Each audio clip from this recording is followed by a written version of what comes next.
Negeri Palestina yang di dalamnya ada Masjidil Aqsa itu adalah juga masjid yang pernah selama 17 bulan dijadikan sebagai kiblatnya orang muslim.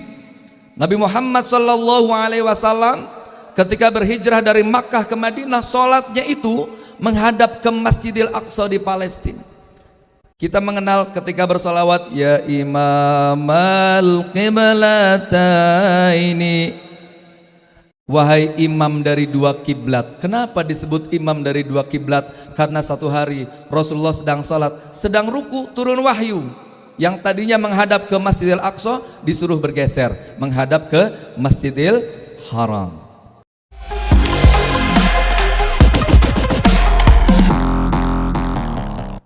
Yuk sama-sama kita berdoa, mudah-mudahan hadirnya kita malam hari ini, munajat kita malam hari ini, doa kita malam hari ini mudah-mudahan didengar oleh Allah Jalla Jalaluh, sehingga dengan wasilah itu mudah-mudahan Allah berkenan menurunkan kemenangan atas saudara-saudara kita yang tertindas, yang menderita, yang sengsara, yang menangis, yang berdarah, yang meninggal, yang gugur sebagai syahid di jalan Allah di Palestina sana. Mari sama-sama kita angkat kedua belah tangan kita, berdoa dengan khusyuk dari hati yang paling dalam, mengangkat kedua belah tangan kita, menciptakan suasana yang khidmat, kita ciptakan suasana yang hening, kita ciptakan suasana yang khusyuk, berdoa dan yakin kepada Allah Jalla Jalaluh. Allahumma ansur ikhwanana al-muslimin fi Gaza, Allahumma ansur ikhwanana al-muslimin fi Filistin, Allahumma ansur ikhwanana al-muslimin fi kulli biladil muslimin, Allahumma ansur ikhwanana al-muslimin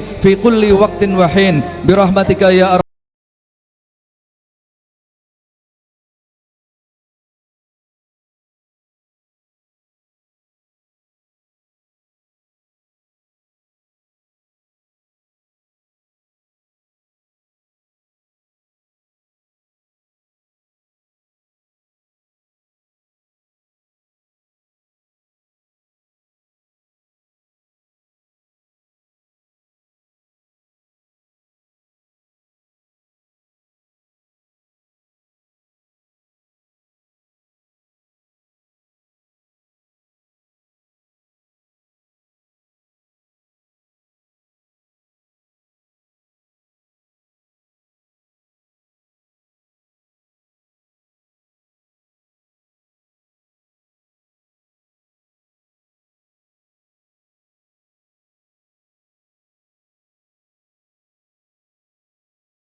dan semua anak-anak ayah, bahwa negeri yang hari ini dijajah di era yang modern, yang katanya penjajahan di atas dunia harus dihapuskan itu, masih terjadi penjajahan dan penindasan, perampasan atas hak tanah, dan penistaan agama yang sangat luar biasa di sana. Maka satu hal yang perlu kita tahu, bahwa Palestina adalah negeri yang Allah berkahi dan Allah muliakan. Kenapa? Karena Palestina Allah pilih menjadi kota di mana di dalamnya, menjadi negeri di mana di dalamnya berdiri Masjidil Aqsa, tempat di mana Nabi besar Muhammad sallallahu alaihi wasallam mengakhiri destinasi Al-Isra, berjalan dari Masjidil Haram sampai ke Masjid Al-Aqsa.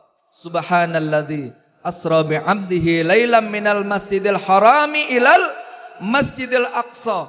Mulia masjid ini, dipilih oleh Allah menjadi pijakan terakhir di saat Nabi Muhammad sallallahu alaihi wasallam akan mi'raj menghadap Allah jalla jalaluh. Maka masjid ini adalah masjid kita semua.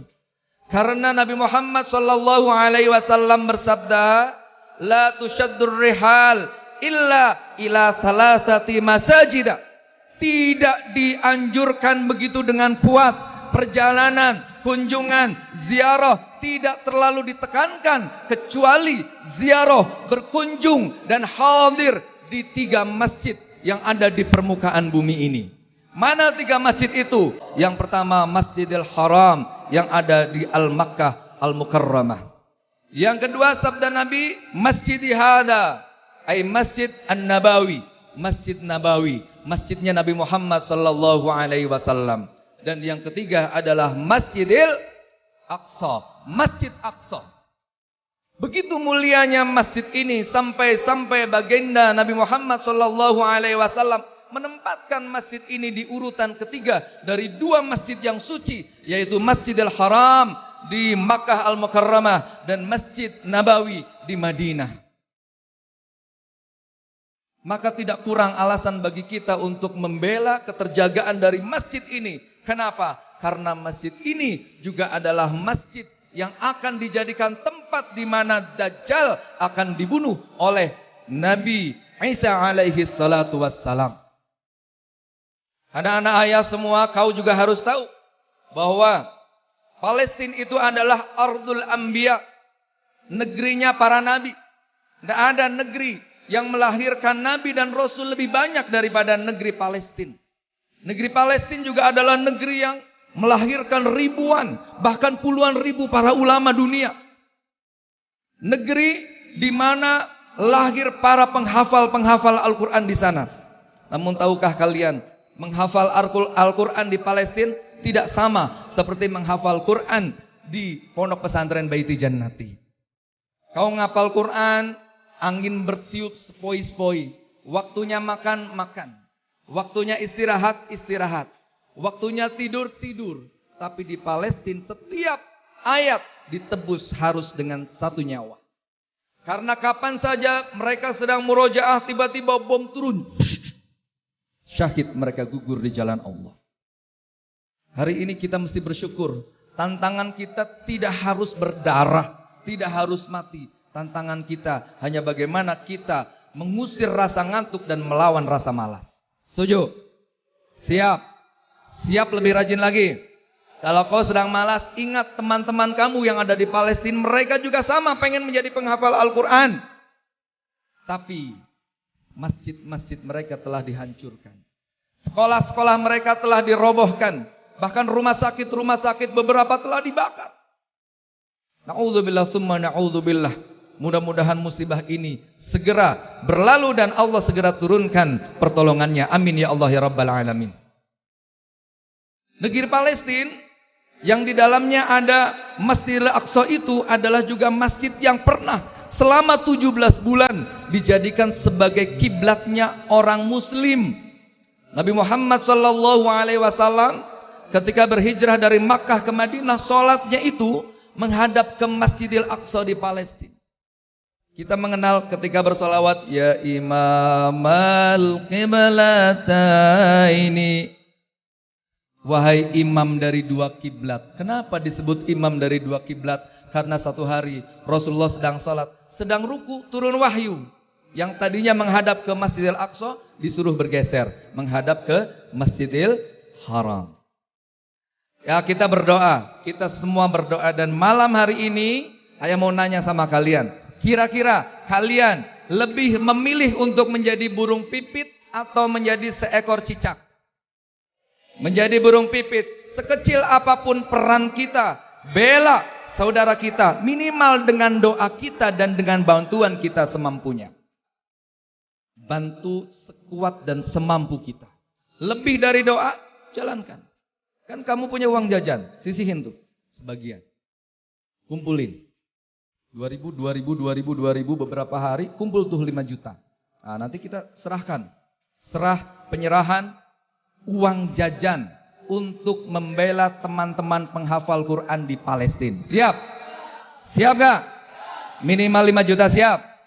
Nah, Bapak dan Ibu kalau mau ikut malam ini ikut. Tuh kumpulin tuh di TTTT Musyrifah sama ustadz-ustadz ini. Kumpulin. Boleh. Mungkin gak berarti, tapi setidaknya menegaskan bahwa di mana kita sekarang sedang berdiri untuk berpihak. Kita berdoa sama-sama. Mudah-mudahan Allah terangi hati dan pikiran kita agar jangan ikutan orang yang berspekulasi. Oh, itu mah perang politik. Mau politik, mau ekonomi, mau apapun, di sana ada orang muslim yang terluka. Ada orang muslim yang mati. Ada orang muslim yang wajib untuk dibela. Ada masjid kebanggaan orang Islam yang wajib untuk dijaga. Karena nanti sebelum kiamat kubro terjadi, semua orang kumpul di sana tuh. Ngejar-ngejar Dajjal tuh. Kita nonton bersama bagaimana Nabi Isa itu membunuh Dajjal. La'natullah alaihi. Jadi setiap ba'da salat, imam Masjid Toha ini baca. Mana ini imam-imam? Ya, baca kunut nazilah. 5 waktu. 5 waktu. Sampai menang. Sampai menang. Siap ya? Ya itu dia. Bapak dan Ibu sekalian, biar kita tahu. Biar kita ngerti. Oh, ada yang bilang itu kan Hamas yang nyerang duluan. Gak usah ikut-ikutan. Kita gak ngerti itu. Kalau dibilang kita yang nyerang duluan ke sana, katanya Palestina nyerang duluan ke sana. Orang itu lupa bahwa bertahun-tahun saudara-saudara kita sesama muslim dipenjara, diembargo, dibatasi hidupnya, dirampas hak dan tanahnya. Ini kita lihat video, ada orang sakit, ada orang meninggal, ada orang sekarat, ada anak yang tiba-tiba jadi yatim. Seorang ayah yang tiba-tiba kehilangan anaknya. Enggak usah jadi orang Islam, cukup menjadi manusia, harusnya hati kita terketuk untuk bisa membela saudara-saudara kita. Bismillah, ya. Bismillah, kita bantu sama-sama. Ayah, bunda semua juga. Bapak-bapak semua kita bantu. Ayo kita bantu. Biar kita juga dibantu oleh Allah. Ya ayyuhalladzina amanu in tansurullaha apa? Yansurkum wa yutsabbit aqdamakum. Kalau pengen masalah kita, persoalan kita, kesulitan hidup kita ditolong sama Allah, udah dikasih bocorannya tuh caranya. Tolong agama Allah. Nah, hari ini kita punya kesempatan untuk bisa menolong agamanya Allah agar kita, kesulitan hidup kita ditolong oleh Allah, Zat yang Maha Penolong. Amin ya Allah ya Rabbal Alamin.